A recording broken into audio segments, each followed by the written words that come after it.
ሰላም ጤና ይስጥልን ክቡራን ተመልካቾቻችንና አድማጮቻችን ዘውዱ መንግስቴ ነኝ ከዚህ ከአገር እንግሊዝ። አሁን የዘውዱ ሾው አጫጭር ዜናዎችን አቀርብላችኋለሁ፣ አብራችሁን ቆዩ። በቅድሚያም ርዕሶቹን ነው። ለማስጠንቀቂያው ደብዳቤ ምላሽ ተሰጠ። የብልጽግናው ኮማንዶ ምሽግ ተደረመሰ። ሸዋ የገባውም ኮማንዶ ዶግ አመድ ሆነ። ፋኖ ለዓለም አቀፉ ሚዲያዎችም ማብራሪያ ሰጠ። የአዲስ አበባ ፖሊስ ጉዳይም መነጋገሪያ ሆነ። አሁን ወደ ዝርዝሩ እንሄዳለን፣ አብራችን ቆዩ። በስማዳ ወረዳ ፋኖ በፈጸመው የከበባ ማጥቃት የጠላት አከርካሪ በመስበር ድል መቀዳጀቱ ተነገረ። በቀጠናው ሸሪፍ ጎዴ ላይ የነበረው የጠላትን ብልጽግና ወታደሮች የኮንክሪት ምሽግና ወገራ ከተማ በፋኖ ቁጥጥር ስር መግባታቸውም ታውቋል። በአማራ ፋኖ ብሔራዊ ንቅናቄ ሰሜን አማራ ቀጠና በላይ እዝ ሜጀር ጀነራል ውባንት ኮር ጉና ክፍለ ጦር ስር የሚገኙ በእስቴ ደንሳ ብርጌድ እና ከሰማዳ ሀገረ ቢዛን ብርጌድ የተውጣጡ የፋኖ ሃዶች ወደ ጠላት ካምፕ ተወርውሮ በመግባት ነው ለ8 ሰዓት ባካሄዱት የጨበጣ ውጊያ የጠላትን አከርካሪ በመስመር ታላቅ ድል ማስመዝገባቸውን የክፍለ ጦሩ ህዝብ ግንኙነት ክፍል ለሚዲያችን በላከው መረጃ ገልጧል። ውጊያው በተካሄደው 2 ሰዓት ጀምሮ እስከ እኩለ ቀን ድረስ በስማዳ ወረዳ ወገዳ ከተማ አካባቢ ላይ ሲሆን በዚህም ፋኖ ድል የተቀናጀበት፣ በአንጻሩ ደግሞ ያገዛዙ ኃይል በርካታ ጓዶቹን ይዞታዎችን ያጣበት ትንቅንቅ እንደሆነም ታውቋል። የፋኖ የማጥቃት አቅም በምን ያህል ደረጃ እንዳደገ በታየበት በዚህ ቆረጣ የከበባ ማጥቃት ነው ያገዛዙ ወታደሮች ሙትና ቁስለኛ የተደረጉ ሲሆን ቀሪው ኃይል ህይወቱን ለማትረፍ አካባቢውን ለቆ መፈርጠጡ ነው የተገለጸው። የጠላት ኃይል በስማዳ ወረዳ ውስጥ ሸሪፍ ጎዳ ተራራና አቦ ቤተክርስቲያን ዙሪያ ሰርቶ የነበረውን የኮንክሪት ምሽግም ድርምስምሱ ወጣ ሲሆን የፋኖ አባላቶች ይዞታቸውን በማስፋት ወገዳ ከተማን ሙሉ በሙሉ በመቆጣጠር በአሁኑ ሰዓት ተቆርጦ የቀረውን የጠላት አባል ካለ ለማጣራት የአሰሳ ስራ እየሰሩ መሆኑን የክፍለ ጦር ህዝብ ግንኙነት ክፍል ገልጦልናል። በቀጠናው የሚገኝ የብልጽግና መከላከያ ሰራዊት ከወደ ፋኖ በሚፈጸምበት ከሳንጃ ወግ ጀምሮ የጨበጣ የደፈጣና የጸረ ሽምቅ እርምጃ አከርካሪው ተሰብሮ ለ1 ሰዓት ያህል እንኳን መዋጋት ሳይችል ቀርቶ ቀጠናውን ለቆ መሸሹን ነው ከጉና ክፍለ ጦር የደረሰን መረጃ የሚያመላክተው። በተያያዘ ዜናም ከወደ ፋኖ የሚወሰደው እርምጃ መቋቋም ያልቻለው ያገዛዙ ኃይል ከአንዳቤቴ፣ ከአርብ ገበያ፣ ከማሰሮ ደንብ፣ ከልጫና፣ ከግዳ ጠመም፣ ከወለላ ባህር፣ ካጃ፣ ካይሳ፣ ከብናት፣ ከጎሃ፣ ከሐሙሲት ወረዳዎች ሙሉ ለሙሉ ተጠራርጎ መውጣቱን ነው ከግንባር ያገኘ ነው ዘገባ የሚያመላክተው። በደብረ ማርቆስ ከተማ 206ኛ ኮር አዳኙ ቡድን ከሌሊቱ 7:35 በጠላት ፓትሮል ላይ በፈጸመው የቦምብ ጥቃት 9 ሚሊሻዎች ሙትና ቁስለኛ መሆናቸው ታወቀ። ከ206ኛ ኮር አዳኝ ቡድን መፈንጫ በሆነችው ደብረ ማርቆስ ከተማ ከሌሊቱ 7:35 ከማረቢያ ቤት ወደ መሀል አደባባይ ሲሄድ በነበረ ፓትሮል ላይ የኮሩ አዳኝ ቡድን በፈጸመው የቦምብ ጥቃት ነው 3 ሚሊሻዎች ወዲያውኑ ሲሞቱ 6 ሚሊሻዎች ከባድና ቀላል ቁስለኛ መሆናቸው ታውቋል። ጨለማን ተገን በማድረግ ከሌሊቱ ንጹሐንን አፍነው በማረሚያ ቤት አድርሰው ሲመለሱ በነበሩ ሚሊሻዎች ላይ ያነጣጠረው ጥቃት የከፈተው አዳኝ ቡድን በፓትሮል ስፓዳ መሃል የተሳካ የቦምብ ጥቃት በመክፈት የጠላትን ኃይል ሙትና ቁስለኛም አድርጎታል። ከቀናት በፊት ከደብረ ማርቆስ ከተማ አስደናቂ የቦምብ ጥቃት የፈጸመው አዳኝ ቡድን ከ2 ቀን በኋላ ተመሳሳይ ድል የተቀዳጁ ሲሆን እስካሁን በተፈጸሙ ተከታታይ አስደናቂ የከተማ ኦፕሬሽኖች ምንም አይነት መስዋዕትነት በወገን ኃይል በኩል አልተመዘገበም ብለዋል። የአማራ ፋኖ ብሔራዊ ኃይል ቴዎድሮስ እዝ 206ኛ ኮር ህዝብ ግንኙነት በላከልን መረጃ። መነሻውን ከፍኖተ ሰላም አድርገው ወደ ጅጋና ዳንሻ እየተንቀሳቀሱ በነበሩ የአገዛዝ ወታደሮች ላይ በተወሰደው ሽምቅ ጥቃት ከ4 በላይ ወታደሮች ሙትና ቁስለኛ መደረጋቸው ታወቀ። ጥቃቱ የተጠናና እጅግ ፈጣን የነበረ የተባለ ሲሆን የጠላት ወታደሮች ተሰፍረውበት ከነበረው ተሽከርካሪ ሳይወርዱ ነው በቦምብና በክላሽ ያለቁት። በተመሳሳይ ከፈረስ ቤት ወደ ዳማ ቀጠና መንቀሳቀስ ላይ በነበሩ ያገዛዙ ወታደሮች ላይ ፋኖ በፈጸመው የከበባ ጥቃት ታላቅ ድልም ተቀናጅተዋል። በዚህም የጠላት ኃይል ሙትና ቁስለኛ የሚነሳበት አፍታ እስኪያጣ ድረስ ከባድ የጥቃት ዶፍም ወርዶበታል። የአማራ ፋኖ ብሔራዊ ንቅናቄን አስመልክቶ ለውጭ ሚዲያዎች ማብራሪያ ሰጠ። የድርጅቱ የህዝብ ግንኙነት መምሪያ ባዘጋጀው የሚዲያ ማብራሪያ መድረክ የአማራው የሁሉና ትግል ጠቅላላ ሁኔታ፣ የአማራው ፋኖ ብሔራዊ ንቅናቄ ምስረታ፣ የጦርነቱ አጀማመር፣ ትግሉ ያለበት ነባራዊ ሁኔታ፣ ስለ ሰብአዊ መብት አያያዝ፣ ስለ ምርኮኞችና የጦርነት ህግ አተገባበር፣ የዓለም አቀፉ ማህበረሰብ የአማራውን የሁሉና ትግል በመረዳት ረገድ ስላለው ክፍተትና ሌሎችም ጉዳዮችን ነው ለጋዜጠኞች በሰፊው ማብራሪያ የተሰጠው። በተጨማሪም ከጋዜጠኞች ለቀረቡት ጥያቄዎች በመምሪያው ኃላፊው በኩል ማብራሪያና ምላሽም ቀርቧል። የሚዲያ ማብራሪያ መድረኩ ላይ ሮይተርስ፣ ኒውዮርክ ታይምስ፣ ፍራንስ 24፣ አሶሲኤትድ ፕሬስ፣ አልጀዚራን ጨምሮ የተለያዩ ሚዲያዎች የወክልና ሌሎች የውጭ ሚዲያዎችም የግል ጋዜጠኞችም ተሳትፎበታል። አንድ ስንሆን እንዲህ መደበጥ እንጀምራለን። የብልጽግናው መንግስት አንድም ቀን ለውጭ የመገናኛ አውታሮች ባልሰጠበት በኢትዮጵያ ነው ዛሬ የአማራ ፋኖ ብሔራዊ ንቅናቄ ለዓለም አቀፉ ማህበረሰብ መግለጫ መስጠት መጀመሩ ብዙዎችን አስደምመዋል። ገና እንደ ሀገር መምራት ሳይጀምሩ በትጥቅ ትግል ላይ ባሉበት በዚህ ወቅት እንዲህ አይነት ተግባር መፈጸማቸው ፋኖችንም አስደንቋል። የዓለም አቀፉ ማህበረሰብ በፋኖቹ የተቀናጀና የተቀነባበረ ስራዎች እጅግ መኩራታቸውም ነው የተገለጠው። ሙሉ ሸዋና ምዕራብ ወሎ አገዛዙ ልዩ ያለውን ኦፕሬሽን በሙሉ አቅሙ አስገብቶ እየተዋጋ ቢሆንም መማረክን የሚያውቀው የጦር አዛዦችን ጀነራል ተፈራ ከጓደኞቹ ጋር ሆኖ በተጠና መልኩ እያስተናገዳቸው እንደሚገኝ ነው የታወቀው። የመከታውና የደሳለኝ የተናበበ ስራ ግሩም የሆነ ታሪክ ተጽፎለታልም ተብሏል። በ3 ቀን ውጊያ ከ700 በላይ የተደመሰሰና ከ200 በላይ ምርኮኞች ከነኦራላቸው በቁጥጥር ስር መግባታቸው ነው የታወቀው። የብልጽግናው ኃይል በሸዋ ቀጠና የሪፐብሊካን ጋርድ 2 ክፍለ ጦሮች፣ የአየር ወለድና ኮማንዶ 6 ክፍለ ጦሮች፣ የባህር ኃይል ኮማንዶ 1 ክፍለ ጦር፣ የ6ኛ እዝ አካል የሆኑ እግረኛ 2 ክፍለ ጦሮች በለሚና በጅሩ በኩል እንዲሁም በአዳማ ከባለፈው ሰኞ ጀምሮ በቀጠናው የስልክ ኔትወርክን በማጥፋት ናዝሬት ቢሾፍቱ ይገኝ የነበረውን የደቡብ እዝ 1 ኮር ከ3ኛ መካናይዝድ ጋር በማቀናጀት በአፋር ዞሮ በኬሚሴ በኩል ወደ ሸዋ ቆላማ ቦታዎች ማስገባቱ ታውቋል። ይሁን እንጂ የሸዋ ፋኖ ዶግ አመድ እንዳደረጋቸው ነው የተገለጸው። ከነሙሉ መሳሪያዎቻቸውና መካናቸውን አስገብቶ ዶግ አመድ ያደረጋቸው የሸዋ ፋኖ አሁንም ትግሉን አጠናክሮ እየቀጠለ መሆኑ ነው የታወቀው። በሽሬ ብርጌድ ጀነራል ጀማል ወደ ጎጀላ መኖሪያ ቤት በቃጠሎ ወደመ። በትግራይ ክልል ሽሬ እንደ ስላሴ ከተማ የሚገኘው ነው የብርጌድ ጀነራል ጀማል ወይም ወዲ ጎጀላ መኖሪያ ቤት በትናንትናው ዕለት በደረሰ የቃጠሎ አደጋ ሙሉ በሙሉ መውደሙ የታወቀው። ቃጠሎው ከሌሊት የተከሰተ ሲሆን በቤቱ ውስጥ የነበረ ንብረት በሙሉ መውደሙም ታውቋል።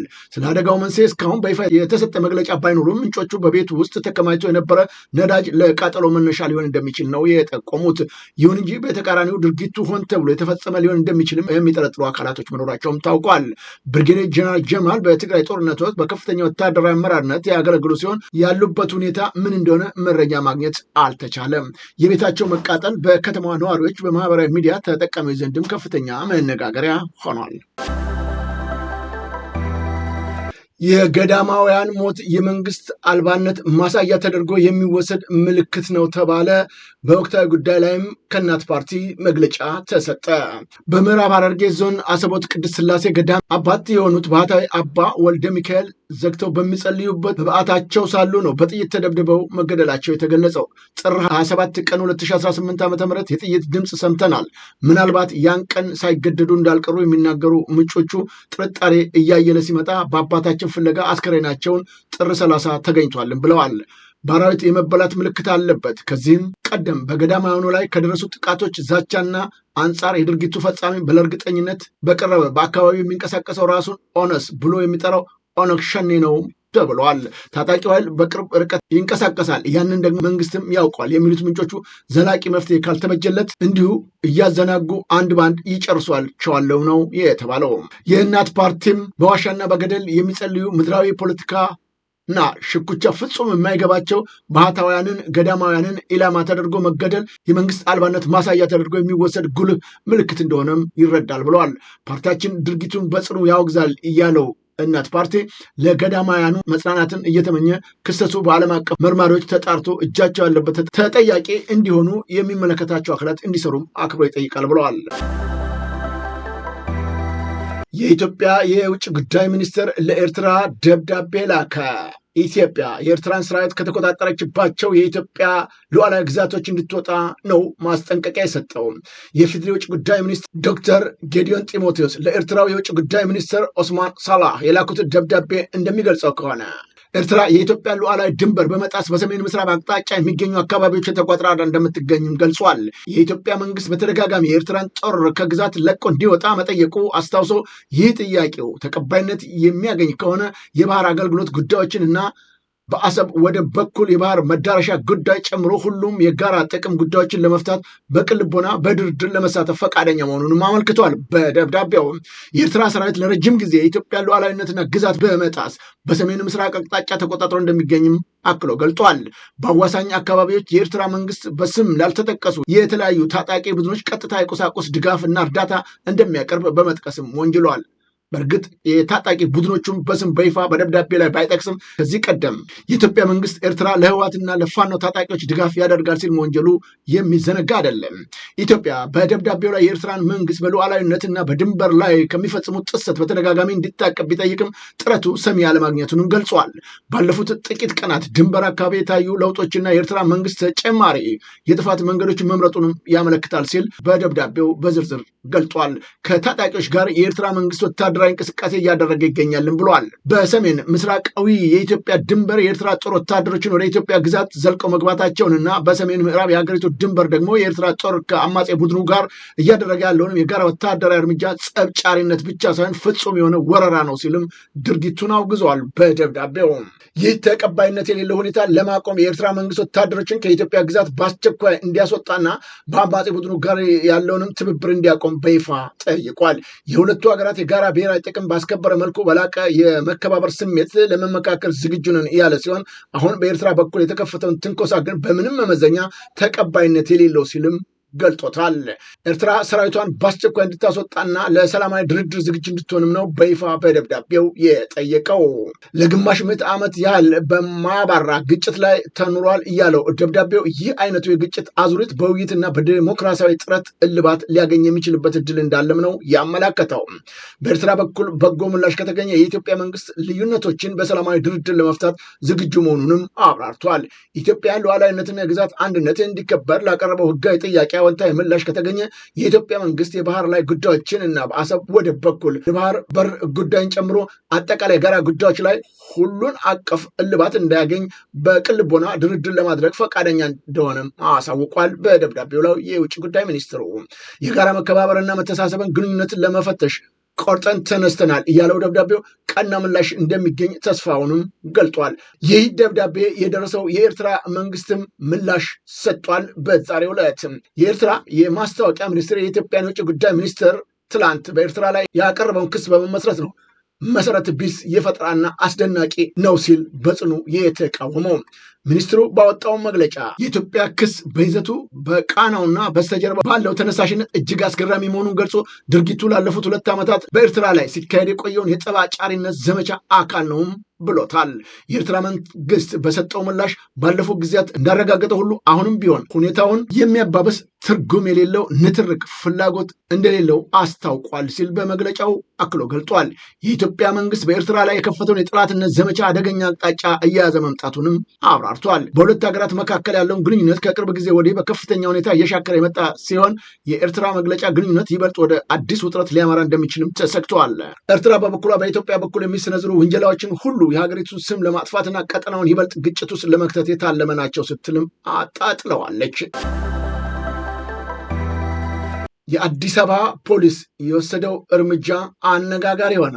አንድ የአዲስ አበባ የፖሊስ አባል አንዲትን ወጣት ላይ ያለምንም ርኅራኄ ከህግ ውጭ የዱላ ጥቃት ሲፈጽምባት የታየው ቪዲዮ አነጋጋሪ ሆነዋል። በተለቀቀው የቪዲዮ መረጃ መሰረት ወጣቷ ቀድሞውኑ በፖሊስ ቁጥጥር ስር የነበረች ቢሆንም ፖሊሱ ግን ያለምንም በቂ ምክንያት በዱላ እንደደበደባት ነው የታወቀው። በደረሰባትም ከፍተኛ ድብደባ ምክንያት ወጣቷ እዚያው በቆመችበት መሬት ላይ ስትወድቅም ታይታለች።